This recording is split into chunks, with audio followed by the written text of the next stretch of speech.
Welcome back, Unfiltered family. This week's episode, man, oh man, get like 3 boxes of tissues ready. I don't even know where to begin, but I'm so excited because we really could not be timing this episode more perfectly. Today is the start of the Paralympic Games. We have opening ceremonies and everything kicks off tomorrow. And so in honor of that, we knew we had to have a Paralympian as our guest for Unfiltered Waters. And we were so excited that we had the opportunity to interview this person after they had qualified the team, before they were going to Paris, to really get all the emotions of it. But man, oh man, and I'm so excited to introduce you guys to Allie Truwit. So Allie Truwit will be a Paralympic swimmer competing for Team USA this year in Paris. And her competition is just about to start, as I mentioned. So it's perfect timing for you to get to know her better so you can cheer as loud as possible for her and the rest of Team USA as the Paralympics kick off. Allie was a 4-year letter winner while swimming for Yale University. 2 days after graduating Yale, while on vacation in Turks and Caicos, Allie lost her foot and part of her leg in a shark attack. Allie was airlifted to Miami, where she underwent her amputation on her 23rd birthday. She was back in the water within 3 months of her amputation and qualified for her first Paralympic Games less than a year after the attack happened.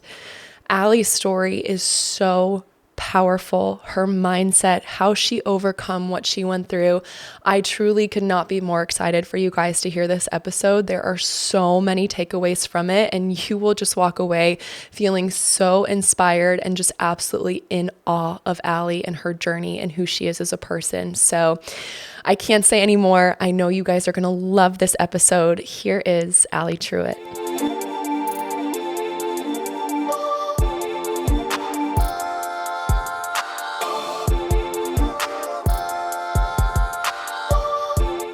When it comes to my jewelry, I need 2 things. I need style and I need convenience. OXB Sweatproof Jewelry has done just that for me. I am obsessed because I can swim, I can sweat, I can shower, I can sweat, I can shower, and I don't have to take the pieces off, because if I take the pieces off, then I lose them. We are so proud to partner with OXB because they are female founded, they're based out of Denver, Colorado, and they are all about quality over quantity. I can't tell you how many times I've had jewelry on and it's tarnished or it's been damaged, and I have had OXB pieces for multiple years now and been able to wear them nonstop. So we've got a special code for you. It is Unfiltered Waters for 15% off. Go shopping, treat yourself, and look stylish. Hey UW listeners, I am so excited to share with you everything I love about Olive and June. As many of you know, as swimmers, doing our nails has been one of the few ways that we've been able to express ourselves while training and competing. So having nails that make us feel confident and prepared is so important. What I love about Olive and June's Mani system is that absolutely anyone can have a salon quality manicure from the comfort of your own home, which I can promise you, it is salon quality. These manicure kits come with tools that are everything you get to use at the salon, and you get to customize it with your choice of 6 polishes, which will be one of the hardest decisions you have to make during your day because the amount of polishes they have is unbelievable. Especially now as a mom, but also still a professional who loves to have her nails done. I don't always have time to go to the salon, nor do I necessarily want to spend the money on it every time. So the fact that I can just have some me time at home, do it myself, and end up with a manicure that looks just as good makes me so happy. Visit oliveandjune.com/unfiltered for 20% off your first Mani system. That's oliveandjune.com/unfiltered for 20% off your Mani system. Hello, Unfiltered Waters family, and welcome back. I'm so excited. Yes. We have Allie Truwit with us today. Allie, thank you so much for being here on the podcast with us. Thank you for having me. I'm so excited. Oh, we're so excited to have you here. We're so excited to learn more about you. This is Katie and my first time meeting you. So we always love opportunities like that because sometimes we have people on the podcast that we've known for years, that we know really well. But I think it's a different kind of excitement when we get to meet someone that we're looking up to and that we've just loved hearing about you, and actually getting to have this conversation just means so much to us. And especially with the timing of it all, we are literally in between the Paralympic trials and you going to Paris to compete at your first Paralympic Games, which is so exciting. So today, it was Sunday. We thought you were going to have an easy day, which is why we scheduled it for Sunday. And as it turns out, you've already trained, you've already had PT, you've done Pilates. So how are things going right now? How are you feeling kind of coming off trials and getting ready to go to Paris? I'm really excited. We have ramped back up in work, and trying to pull this all off in just over a year requires a lot of work. So it's a busy schedule, but I'm so excited. And I think every day I'm finding out new things about what's coming, and that's making me just like, I can't wait for it all to happen. Oh, so fun. Wait, so you've done all three of those things that Missy just said? You've already, it's like 1 o'clock. Is it 1 o'clock? It's like 12 o'clock. That's crazy. I love that feeling. I feel like on Sundays, like it's just such an awesome feeling to be like, oh, I'm done. Like most people are just getting up and, groggy and tired, and you've just done more than most people do in like 2 days. So. I like getting it done in the first half of the day. It's yes, nice. Same. There's that like meme going around on social right now of it. Is it the Daniel Craig where he's like dancing in the sunglasses and the like jacket and he's like moving around. The caption is like every swimmer like at 7 a.m. when they've already done their workout, like had their coffee. Like almost are like, yes. Am I better than you because of that? Yes. Well, Allie, I want to take it back a little bit. I want to learn a little bit about your kind of swimming origin story, and you don't have to take it back all the way to like 5 years old, but wherever you feel like you kind of found your rhythm, found your passion for the sport. Yeah. I think I started, in the water at a really young age alongside my 3 brothers just for water safety. And sort of from the super young age that I started, I fell in love with the water. And so I started swimming, club swimming, summer club swimming at 7. And then I actually played a lot of sports up until 9th grade. And at the start of high school, I think I started to realize that I wanted to swim at a strong D1 program and a strong academic school, and started to look at what times that looked like to get recruited. And that's sort of where I stopped all my other sports and started really focusing on swimming and trying to chip away at recruitable times and get as close as I could. And that was sort of for me where I was like really focusing on swimming. I was lucky because I was surrounded on my club team by so many superstars who helped make that journey really fun and constantly be inspired every day and practice and push. But I just remember, my junior year, I went on my recruited trip to Yale and fell in love with the school, the place, the people, and it was a really special moment to be able to commit there. And my grandpa was actually first generation to Yale, so it was a really special moment for us too, to be able to share that. And I was also really excited because my high school actually didn't have a high school team. I grew up on club swimming, and so it was a really fun opportunity for me to go to college and be able to compete as a part of a team. Oh my gosh, and especially at a university like Yale, too. Yeah. I mean, it's amazing that your family has such a history with it, and I loved that you played all those different sports up until 9th grade. Like, I think that's so amazing. Katie and I talk about that all the time. We had our moms on the podcast, and they said the same thing, like, just getting that experience, and that you got to do it with your brothers. Where do you fall in the 3 brothers? What order? Technically, I'm the oldest, but only by 1 minute. I have a twin brother. Oh my gosh. And then I have 2 younger brothers, but we're all within 3 years of age, so it's lucky because we're really bless your mom. I know.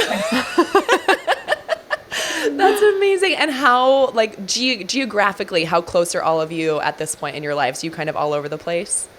My twin brother is close to me recently. He used to be in California, but he just moved, which is exciting. He's a block away from me in New York City. And my 2 younger brothers are still in college. So my youngest brother's at Duke and my middle brother's at UVA. Oh, well, it's a shame you don't have a smarter family. Well, that's the next thing. I feel like people who go to Ivy League schools just say it like, oh yeah, like I just had to decide if I wanted to go to Yale or Harvard. Like, I mean, can we just talk about how smart you are for a second? That is so awesome. Did you when you went on those recruiting trips, because of the family history, and correct me, but did your mother swim at Yale as well? She did, yes. Amazing. So with that, like, did you go into that recruiting trip kind of knowing, like, I think this is it, this is really where I want to go? Or was it until you, like, set foot on campus and actually experienced it for yourself that I just kind of nailed it in, like, yep, this is where I'm meant to be? I think I knew that I wanted to go to a school that I was going to be pushed athletically and academically. And so I had a few schools in mind. And then I waited kind of for my recruited trip to step on campus. And that was when I really knew. And my mom was great because I'm a very indecisive person. And I wanted someone else to help me make the decision of where I was going to college. And she was like, you have worked for this. You're making it yourself. Like, I'm not going to, this is yours. And so that was nice too, because I was truly like completely free to make whatever felt right for me in terms of a decision. But it was one of those things where I stepped on campus and just absolutely loved it. Just knew. I want to talk about, you said you have some stars on your club team, which I feel like, Missy and I both have experienced where when you're in that culture, it's just like, yeah, I'm going to go swim in college. Yeah, I want to go to the Olympics. Like, it just breeds excellence. So can you talk about what that was like growing up? Yeah, you're completely right. And I think it's one of those things I look back on my swim career so fortunate to have constantly been surrounded by people who are like amazing. And it started from a young age with Alex and Gretchen, when I was 12 years old, and Kate through high school. And I could list so many more who went on to swim at UVA in Texas and amazing swim schools. And for me, it was just this opportunity to come in every day and one, be pushed in practice to places I didn't think I could go, but two, be inspired by the way that they set goals. And it would encourage me to set bigger goals for myself too, and to see them make what I would look at and think was impossible possible, gave me the courage to try to achieve more than I maybe thought I was capable of also.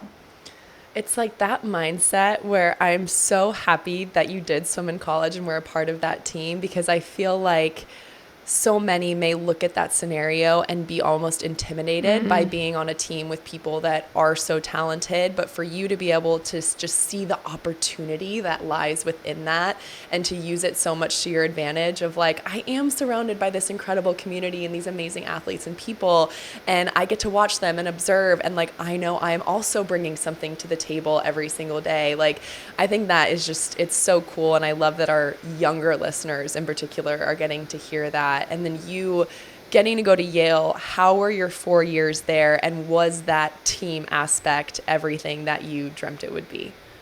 My time at Yale was literally magical. I loved it. And my favorite thing to do is talk about my teammates. They're so incredible. And I think, in terms of school, it was high pressure to perform in the classroom and also perform in the pool.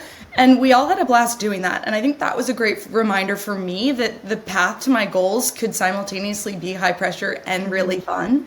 And I think when I think about my team, I left Yale with the most incredible friends who are my friends for life, two of whom, Sophie and Hannah, were instrumental in saving my life, but so many of whom have just been there for me in this first year in ways I couldn't have even imagined or expected. It started getting home from the hospital and creating a guest room for me with photos of all of us to make it feel more like home. It's continued throughout this entire year of my first time in public on one leg before I was fit for a prosthetic was with 3 teammates. I just got home from trials and they're standing on my doorstep celebrating me. And it's just moments like those where you're like, this is a team for life. Like, yes, it's those 4 years and that's incredible, but it extends far beyond that.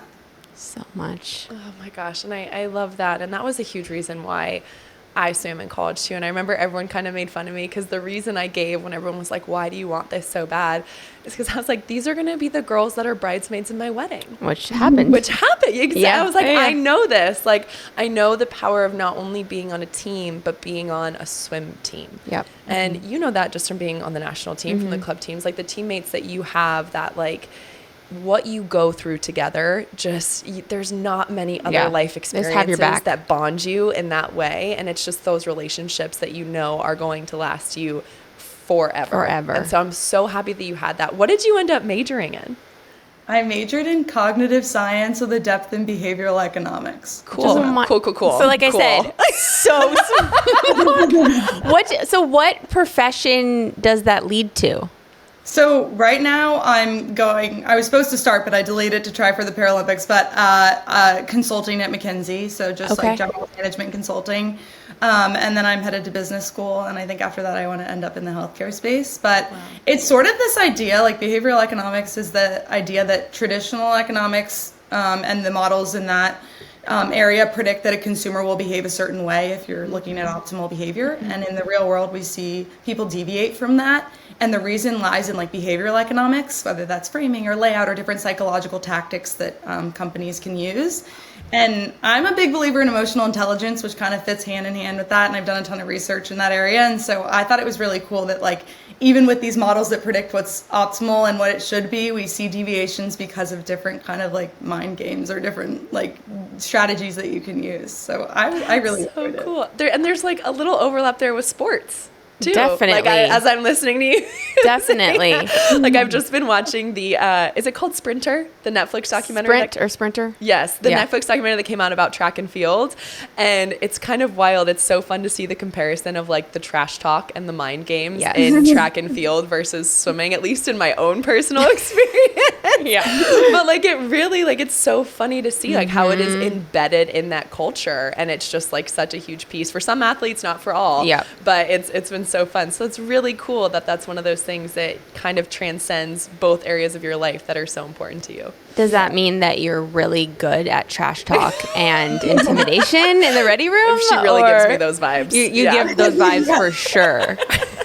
My mom always jokes with me. She's like, I don't understand it because you're like the sweetest out of the pool and somehow you get in there and are so competitive. Like, what is the switch? I'm like, I don't really know. Like, I don't know. That's the most like deadly people though. It's like you could be like, oh my gosh, like so sweet. I mean, you're like that. It's like so sweet. And then you're like, oh my God, no, what happened? You know, it's like, that's the most undercover. Like, I love that. So, well, Allie, I'm going to preface saying this because I know you have talked about this 1 million times, but you did bring up the past year how much your teammates have helped you. So we would love to hear about what happened a year ago, as much as you're willing, as little as you're willing, whatever you'd like. But I mean, I'll just share it. Like, I am deathly afraid of sharks. Like I will not even go into the ocean. So hearing your story has just been so impactful. I can't even imagine all of it. So I would love to hear your experience. I'm done with oceans for now too. So, so I guess 2 days after my college graduation a year ago, I was going on a trip with one of my best friends, Sophie, who was actually the captain of the Yale swim team my freshman year. And we were celebrating my graduation from college and hers from medical school. And we, on our first full day there, were snorkeling, and we were kind of leisurely making our way back to the boat after we had snorkeled for 30 or so minutes when seemingly out of nowhere a shark came up and started attacking us. And it was really aggressive, like bumping us and ramming us, and we fought back, shoving it and kicking it, and I think that was just the only thing we could think to do in that moment. But pretty quickly, it had my leg in its mouth, and the next thing I knew, it had bitten off my foot and part of my leg. And we screamed for help, but no help came. And so we made the split-second decision to swim for our lives to safety back to the boat. And it was roughly 75 yards in the open ocean water. And I was footless and bleeding. And both of us knew that a shark was still circling, and the shark actually came back a second time during the swim back to the boat, but thankfully didn't bite either of us that time. And immediately upon getting on the boat, Sophie tied a tourniquet to stop the bleeding on my leg and save my life. And when the bleeding didn't stop enough the first time, she actually tightened the tourniquet a second time and held my bleeding leg up against her chest the whole boat ride back, and ambulance ride to the hospital. And I look at that, and like we were talking about the power of team, like that is just an incredible moment of, yes, it was incredible that Sophie had the medical knowledge to do that and had just graduated medical school, but that's a friend and bravery and strength and courage and composure in the face of nightmare. More than it is a doctor. And it's the power of team and friendship and selfless love. And I'm truly forever indebted to her. It's like incomprehensible to me what she did for me. And from that hospital, I spent a few hours in the Turks and Caicos hospital. My family was actually in the United States at the time. And those were really long, painful hours, waiting to be airlifted to a Miami trauma hospital. And when I got to the Miami trauma hospital, I wasn't yet allowed to see my parents who were meeting me there because I had to be taken to the resuscitation room. And the first person I saw getting off the ambulance was Hannah, who was a senior diver and Sophie's best friend. And all three of us had been friends in college. And she was actually in medical school and rotations at that exact trauma hospital. Wow. And so she was able to be with me in the resuscitation room and before I could see my parents and during all my scary surgeries, which was another like incredible miracle in my story of just like in this world of unluckiness of what happened, there was a lot of luck in how it all played out, in terms of the fact that I'm still alive and we stayed conscious in the water and calm and able to make decisions, and that Sophie was there and Hannah was there. And I went through 2 life-saving surgeries in Miami to fight infection, and then I was airlifted to New York for my 3rd surgery of the week, which was a transtibial amputation on my 23rd birthday. Oh my gosh. Thank you for sharing all thank of you that so with much. us. I mean, saying that we're sorry that that happened doesn't even like begin to cover it. We're so thankful that you're okay, and your courage to share your story and everything that has come since. I truly think it's going to impact more lives than you can ever imagine. So just thank you for your courage. Thank you for your bravery. And I can't even imagine the emotions that would have been going through your head in that hospital. How was it the first time you did get to see your parents and see your family after everything? My family, I'm so lucky that my family is such a tight-knit unit, and it's almost like I used to have this when I came home from college where I think I was fine and then I'd come home and hug my mom and actually feel so like, oh my gosh, yes. And that was kind of the same thing that happened where I think in those early hours I knew I was in a life or death situation and at risk of bleeding out or dying, or I needed to stay strong. And so I actually remember in the Turks hospital, my mom started crying on the phone and was like, I'm so sorry this happened. And I was like, don't cry, Mom, don't cry. Like, it's not time for that yet. And when I first saw her in the Miami hospital, that was the first time I cried. And so we all just were there and crying for a little bit. And then I think we actually had the head surgeon of the trauma hospital come in and say, before I save your leg, I need to save your life. And that kind of quickly put things in perspective for us of, it's one thing to know it, but it's another to hear the head surgeon of the trauma hospital say it to you. And so from that moment on, they were just, I mean, even before that, but the most incredible support I could have had. And my mom stayed with me on the phone in the Turks hospital, repeating mantras with me. She's actually a cognitive behavioral therapist, so those skills came in very handy. But yeah, I think that was one of the, like a moment that we will share forever and think is just one of those moments where everyone was like cut to their core. Just a raw emotional moment. What was the main mantra that helped you the most? I have a few. I have I can and I will, and then I have I can do all things through Christ who strengthens me. And then a lot of just breath work. There's a lot of breath work. And then there were different ones that she would kind of pick for the moment. Like I was like, I'm in so much pain, but I didn't want to take any really heavy pain medication at the start just because I knew I wanted to be like aware of what was happening. I didn't have my family with me or anything. And so I would tell my mom I was in so much pain and she would say, is it any better? And I was like, a little bit. And she was like, focus on that. And then we would repeat, it's a little bit better. It's a little bit better. But mostly I can and I will, and I can do all things through Christ who strengthens me. That's beautiful. I know. It's so powerful and such a good reminder of the power of words in those moments. Very few of us have experienced moments like that. So to hear that the power they provided you in those times too is absolutely amazing. And you've talked about this before in other interviews. You literally ran a marathon 10 days before this attack happened. And one of your greatest fears sitting there was, am I ever going to be able to run again? So how were you dealing with those fears as they were coming to you while you were laying there in your hospital bed? I had so many fears laying in my hospital bed.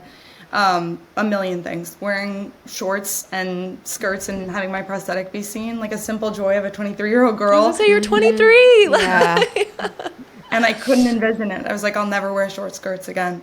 And then fears about, I value exercise and athletics, and that's been who I am my whole life. And what was that going to look like? I couldn't even envision my next step. And I knew nothing about prosthetics. It was all so new for me, and I had so many fears about what people would think, about what I would think. And I think a big one for me, like I mentioned, was sport and how valuable that's been to me my whole life and how I was going to get back to it. And I think, for me, moving forward from the attack, I guess in the hospital, I was really grateful. My family was incredible because they just let me go through what I needed to go through at the pace that felt right for me. And so in the hospital, I had the fears and we would discuss the fears and we didn't need an answer. It wasn't, sometimes it was, you'll get back to that and we know you will. And sometimes it was like, you're going to find that out. We don't need the end right now. You can go through it and feel it and question it and show yourself later on. And I think leaving the hospital, I was really fortunate that early on, a good friend gave me a book called When Bad Things Happen to Good People. And in the book, the author's message is we can't control what happens to us.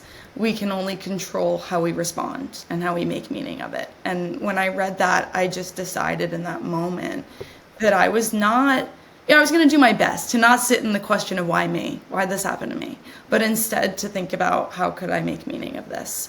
And I think, in those early days, there was a lot of loss and a lot of pain and a lot of tears, but I tried really hard to focus on the positives.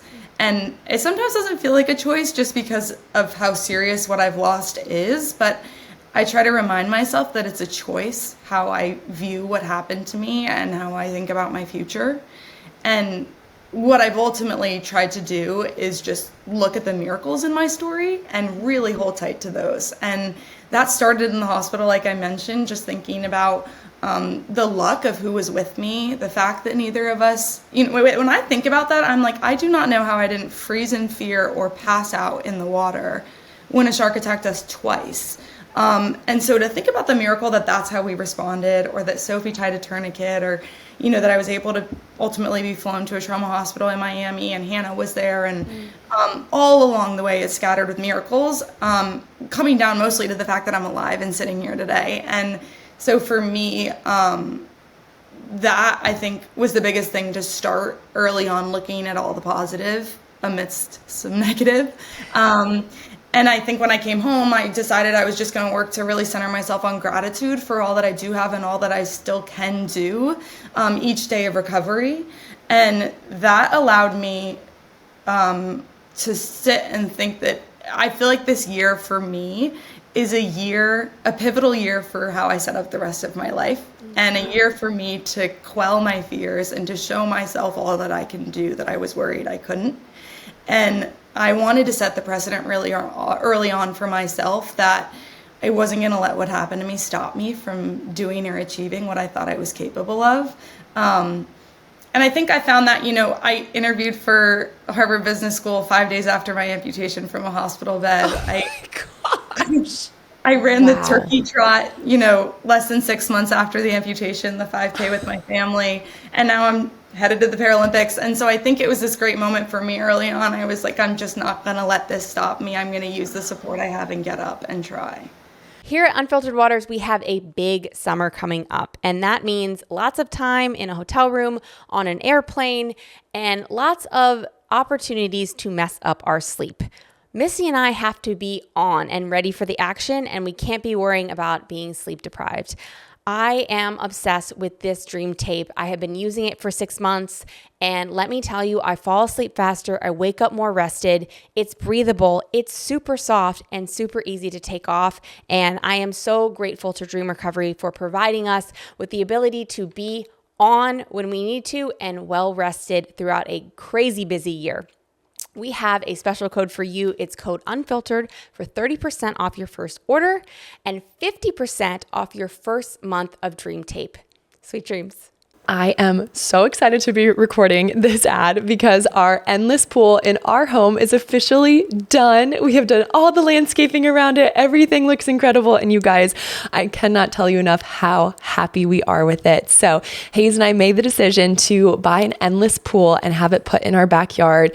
We, of course, both love the water. We want it to be a big part of our family life. And we thought, what better way to have access to the pool every single day than having one in our own backyard? So for those of you guys that don't know, Endless Pool, it's a smaller pool, but it has a current in it. So you can set the current to any time, any speed that you want, and you can still essentially swim laps against the current. And you can also turn the current off and just use it as a normal pool.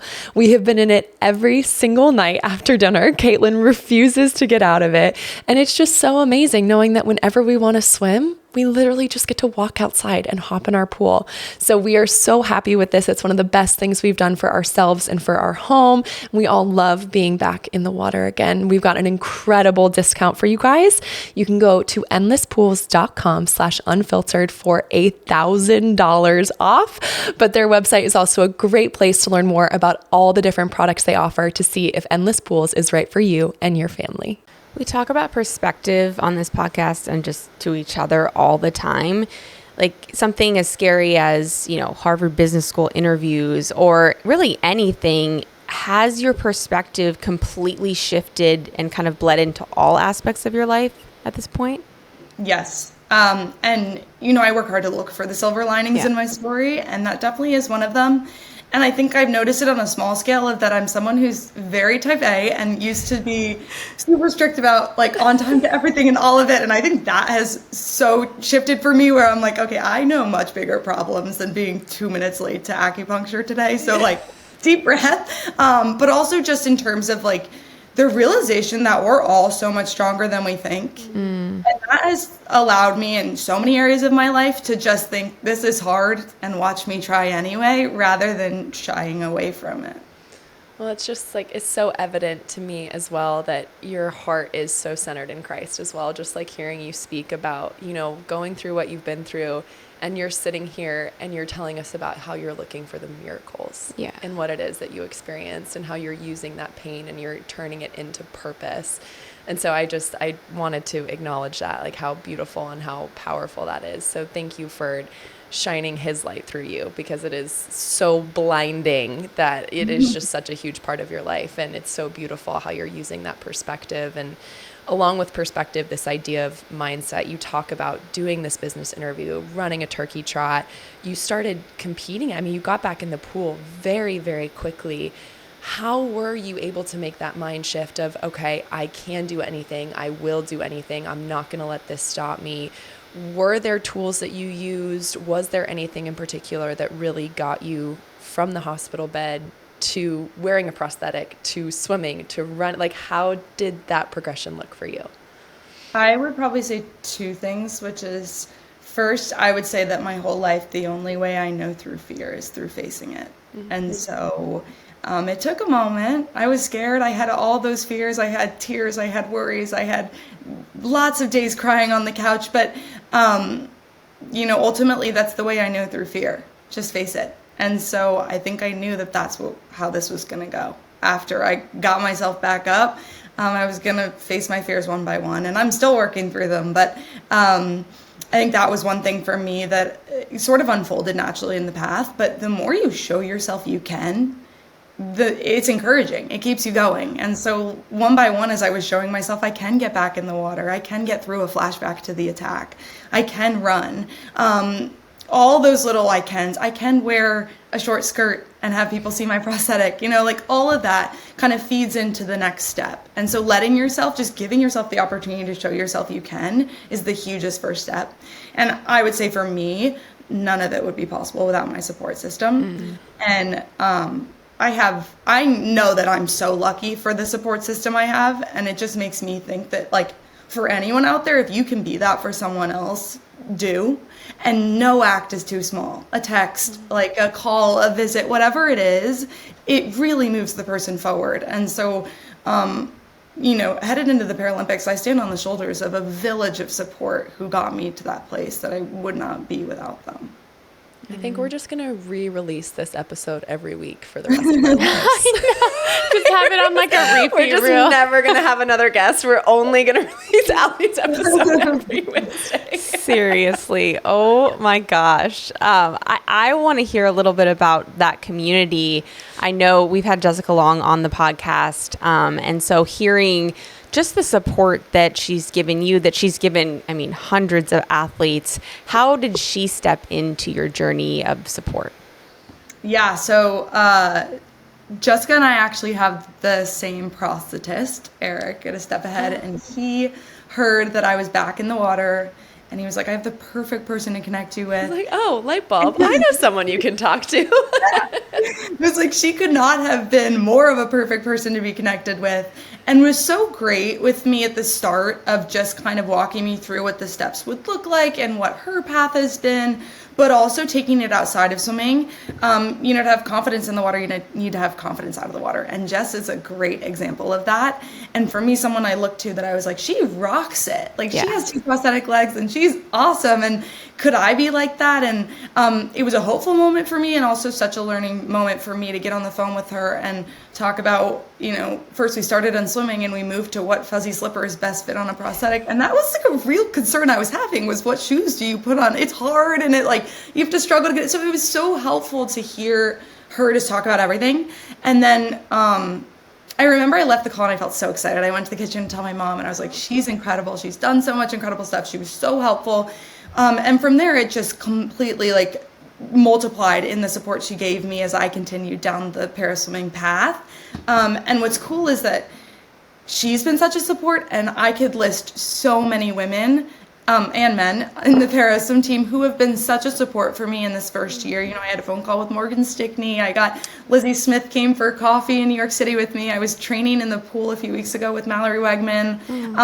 There's just Mackenzie Cohen was my first roommate at the Olympic Training Center, and that was the first time I'd roomed with anyone post-attack. And so I think there's just a list of incredible people who are willing to help, excited to help, and don't make you feel like it's like a burden to have to need that help too. Yeah. Oh my gosh, that's amazing. And even just hearing you listing them all off, I'm like, oh my gosh, I'm that's check, incredible. Amazing yes, person. They're Check. amazing. Yeah. And it's so, I had no doubt, but it's so wonderful to hear how you have felt that support from that community.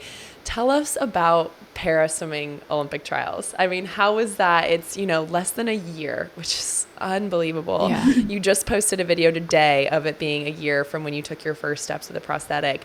What was it like going into paraswimming Olympic trials? Did you go in there? What was the goal? Was it just the fact that I'm here is in and of itself it? Or was there really a part of you that was like, no, I really want to make this Paralympic team? I would say both. Yeah. And that's a tricky balance to strike, to be like, I'm so proud of myself for being here, and this is amazing that I'm even here a year out. And also I have a really big goal that I want to achieve. Yeah. That's the competitor in you. Yeah. And I was like, it's so confusing to kind of feel both of those and not let one, if you are I'm so proud I'm here, it almost I didn't want it to make me complacent with where I was. I wanted to still go for the goal, but I also didn't want to feel this huge sense of pressure of I have to make it, and I really want to make it, and that's gonna not let me kind of enjoy where I am and feel proud of how far I've come in a year, and the fact that I'm even at Paralympic trials trying to make Team USA a year out from a shark attack. So I did feel both of them, and I think something that was actually really helpful for me was Gretchen. I am their super fans. They're my best friends. Oh, us too. Don't worry. We're fully Team Walsh over here. Yes. Filtered Water. So I watched her press conference after one of her races from trials, and she said something that helped me so much. And I think also before that, I had looked at her as someone who I really prefer to work in silence. I like to work at my goals, achieve them, and then share them. Or if I don't, I can also share that. But I'm not someone who typically involves people in the whole journey there and publicly announces what I'm going for. And just because of the nature of what I was trying to do here, and the fact that I had to delay my job and had a bunch of friends supporting me every day in on what I was doing, I did have to announce publicly that I was going to try to make the Paralympics and delay my job. And, I truthfully didn't know if I could pull it off or not. And I think for me, looking at Gretchen, who just like fearlessly announces, or maybe there is fear involved, but announces, you know, her goals. I think about that video they posted where she was like, I want to win all of my NCAA events and break all the records. And then they fast forward to where she's done it. Yeah. And I was like, she just is someone who's so incredible to look at for that example of I can announce my goals and carry the pressure and still achieve. And then in her press conference, I think from there, what I felt really nervous about is people would come up and say, I had all these fears about, like, I don't want people to be disappointed if they think I make it and I don't, or I don't know, just kind of that kind of thing. And then it was, I know you're going to go and make it, and I know you're going to win, and I was like, don't say that. Like, you don't know. I don't know. And Gretchen said at her press conference, like, to try to make the mental shift, which she's done, of instead of viewing people's like sentences like that as pressure or a stressor, can I instead metabolize it as confidence in me and a belief in me and my abilities? And I thought that was the coolest point. And so I was really working on that heading into trials. So thank you, Gretchen. But just to try to think about those pressures that I was feeling externally as confidence and belief in me, and then the pressures internally are always there. I think normalizing nerves was really helpful for me. I'm gonna feel nervous. This is something I want to achieve and I've worked for, and it's high pressure, and that's okay. And I've performed under pressure before, and I'm going to try to do it again. And really also reminding myself, I have a lot of new fears in para-swimming about things that I would have never even thought about when I was swimming in college. Like, where am I taking my prosthetic leg off behind the blocks? Who's bringing it to me after? Am I going to shake on the blocks on one leg? You know, all these different things that are new for me. And I kind of centered myself on the idea that I'm adaptable. And the attack showed me that, and the year following showed me that. And I can't sit here and say everything's going to be okay and someone's definitely going to bring my leg after, or I'm not going to shake it all, but I can say I'm adaptable. So what happens, I'll adapt. And that was really comforting. And I think for me, going in and feeling, I did really try to go in, and I think I'm a forward-looking person, and I try to kind of constantly set the next goal. And I made an effort to just sit and think about, just really feel proud of myself for how far I've come in a year. And the fact that that's where I was, and that's how I got up after a life-changing trauma. And also the fact that my coach was there with me. I think that, like, we've together been on such a journey that I really did want to be pleasant on the pool deck and not let nerves rule me, but instead enjoy that moment with him. Oh my gosh, that's so beautiful. I know. I mean, we kind of hate this question because we feel like the athletes get asked all the time, but I have to ask it, like, how did you feel when you made the Paralympic team? We're allowed to ask that. But I mean, like, I can't even imagine, like, just in general, making a Paralympic team and making Team USA. But within a year of your attack, what did that feel like for you? Yeah. I'm so excited. And I think mostly I feel pride and gratitude. I would say I'm really proud of myself. And I don't hit the pause button to do that a lot. And this is one of those moments where I'm taking it to just sit and feel really proud of how far I've come. And if you asked me where I would be a year after a shark attack and an amputation and losing my foot and part of my leg, I would have said the couch, probably crying too. So, and I've done plenty of that. But to think that now I'm headed to the Paris Paralympics a year later is mind-blowing, and just makes me really proud of the fight that I've tried to have this year and the way that I've kind of risen back up after life knocked me down. And, making it in just over a year was a really tall order, because it's a tall order regardless.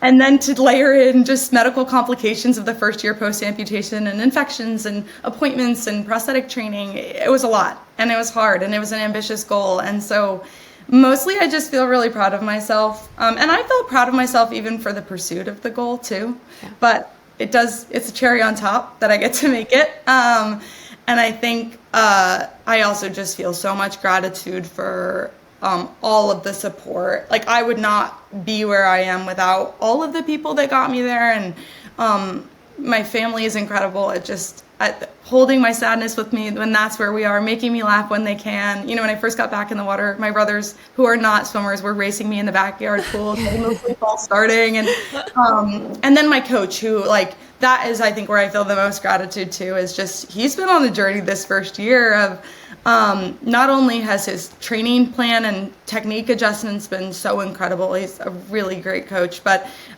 he's also been so patient with my new needs and my moods and my sometimes tearful process of acceptance. And he's actually in school to become a therapist right now, which I think is so great. You know, as we continue to emphasize mental health in sport, I think that is such a special thing that he is in tune with all of that too. And it's really been helpful for me, truthfully. I think I'm really good at pushing through when things are hard, and that actually comes easier to me than giving myself grace on the bad days. And he's been so great at like kind of helping me recognize the days that I need to be pushed. He's pushing me, and that's where we're at, and I can work hard, and then helping me also just have grace with myself on the days that you know, we need to sit and cry and feel the feels.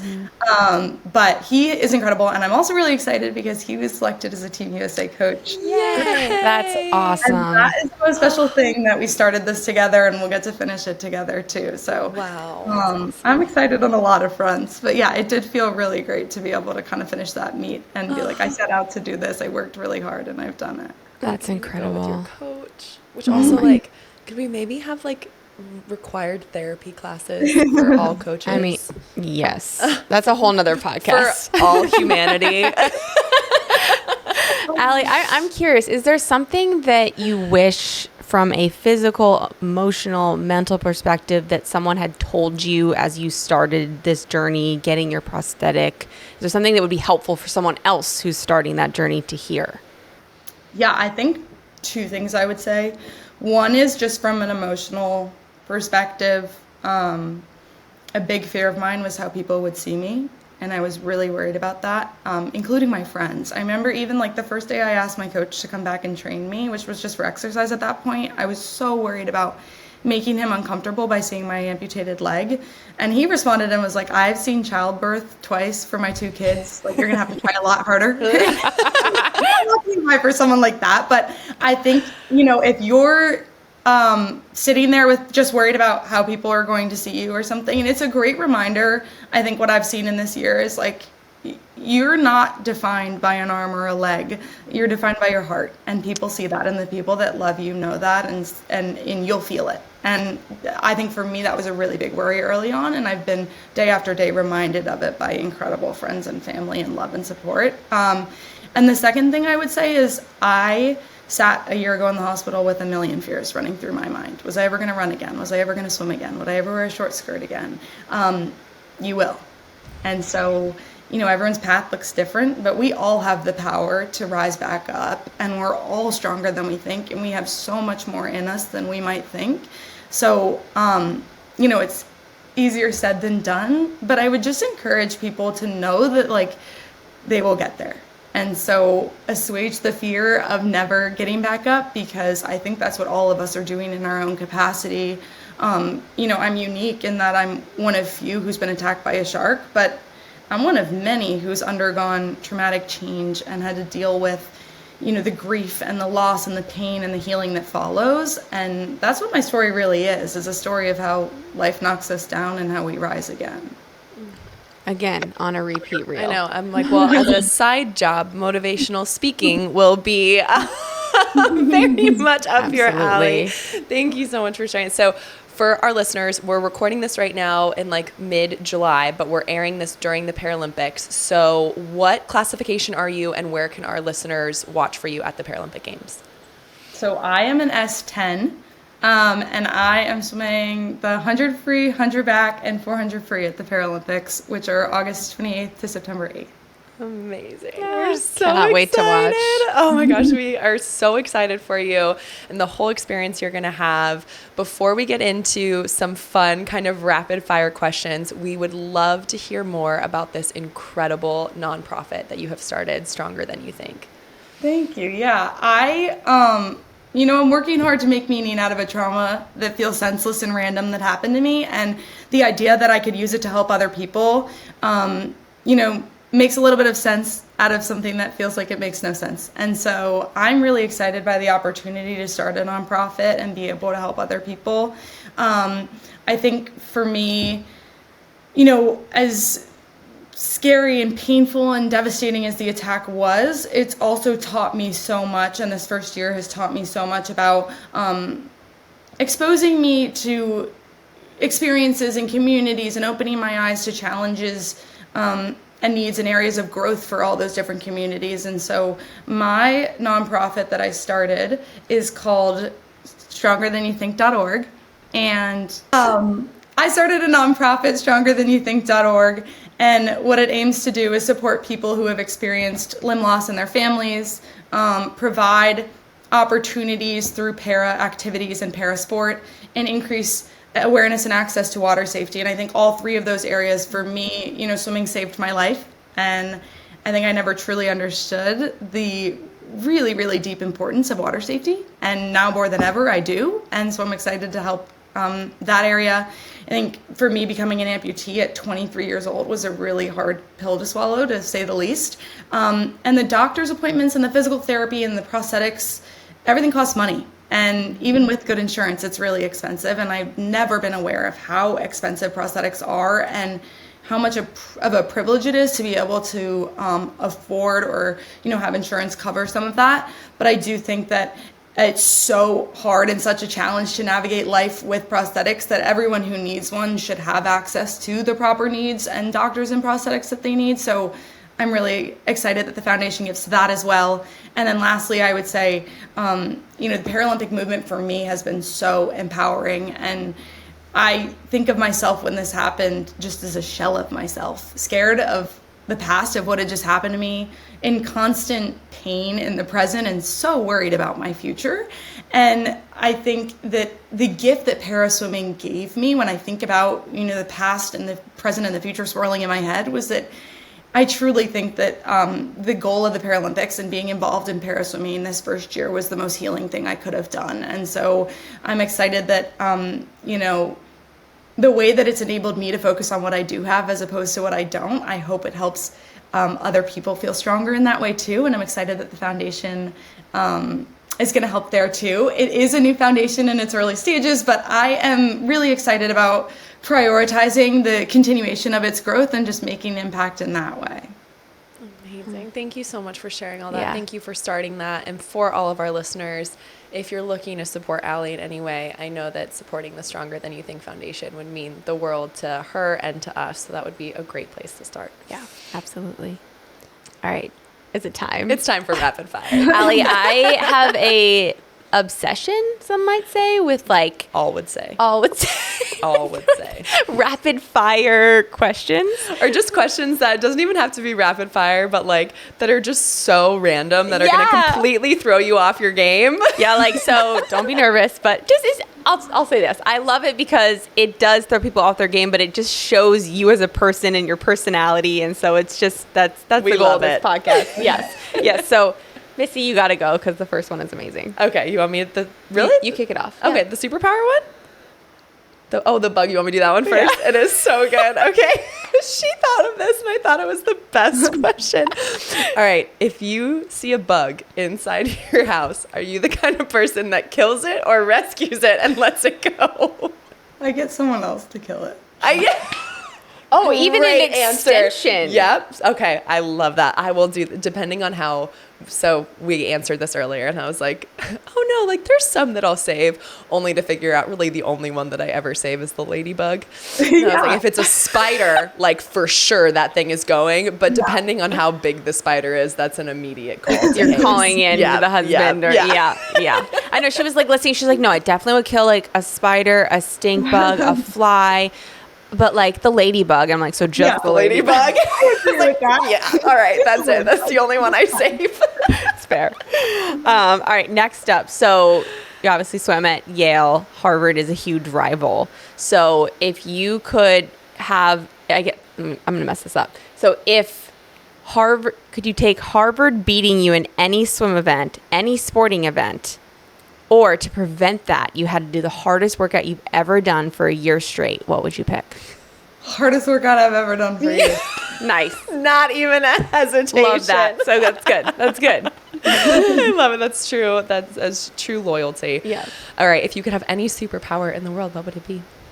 Any superpower in the world. Okay. This is kind of a silly one, but it's one I always think about.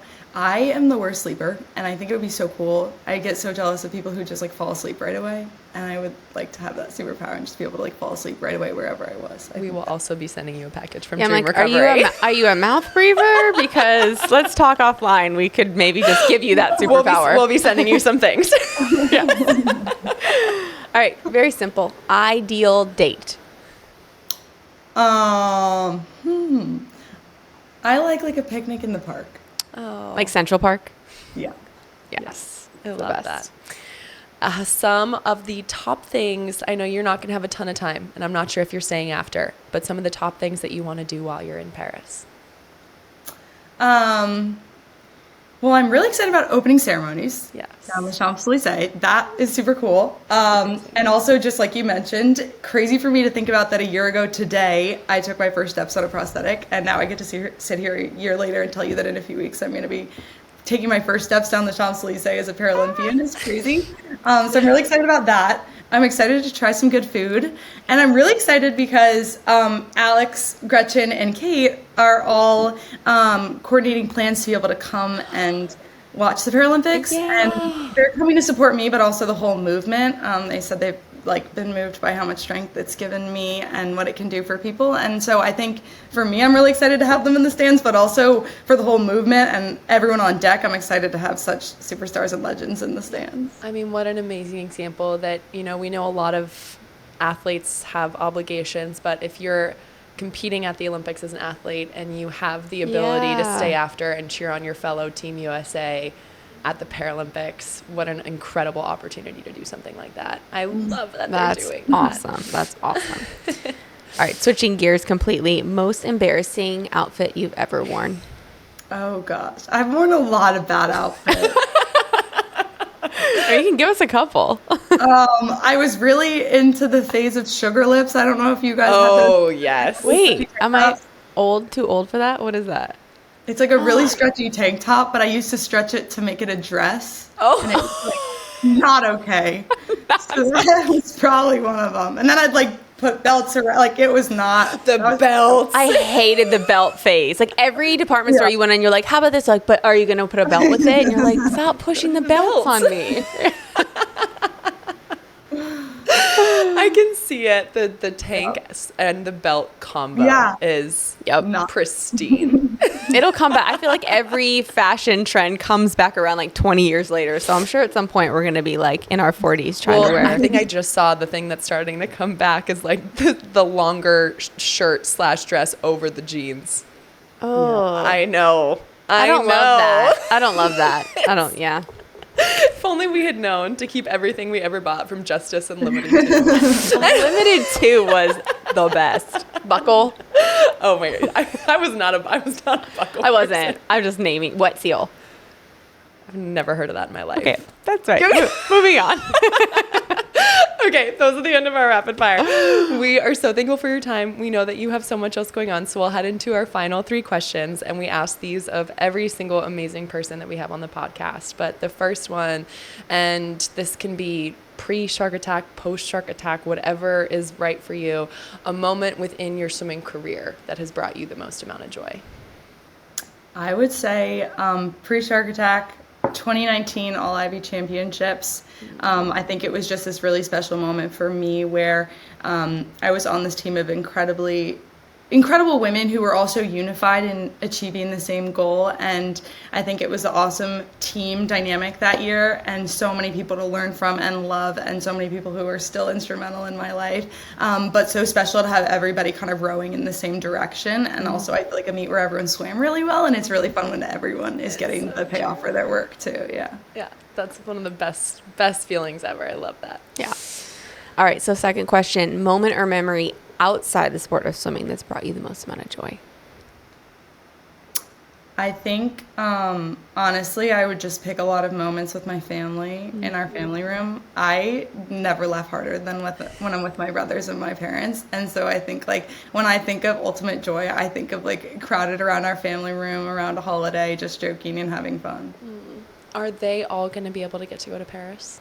They are. I have, almost 50 people. 5-0? Yeah. Rightfully so. That speaks volumes about you, sis. And I was like surprised by it, but it is really touching. No, that's amazing. I'm so happy you're going to have that support there. It's going to make it so special. And our final question, if you had to pick a word or a mantra, you've thrown out a lot today that are all so powerful, so I know it'll be really hard to pick one, but one that holds a lot of meaning to you that you would look to every day to kind of keep moving forward, keep motivating you, what would that word or mantra be and why? My word would be kintsugi. And Alex. So, She saw my face. I'm like, what? at my 24th birthday party, actually, my friends surprised me, and each friend wrote a word that made them think of me, and Hannah wrote kintsugi, and it stood out to me, but also for all of us. And basically what kintsugi is a Japanese art form where they take broken pottery and they repair it back together, and the cracks that are paired back together are seamed with gold. And the idea is that you embrace brokenness and find beauty in it rather than try to hide it. And this notion that you come out the other side better. And the idea that, we can all find our new better. Yes, broken, but hopefully even more beautiful as we are put back together.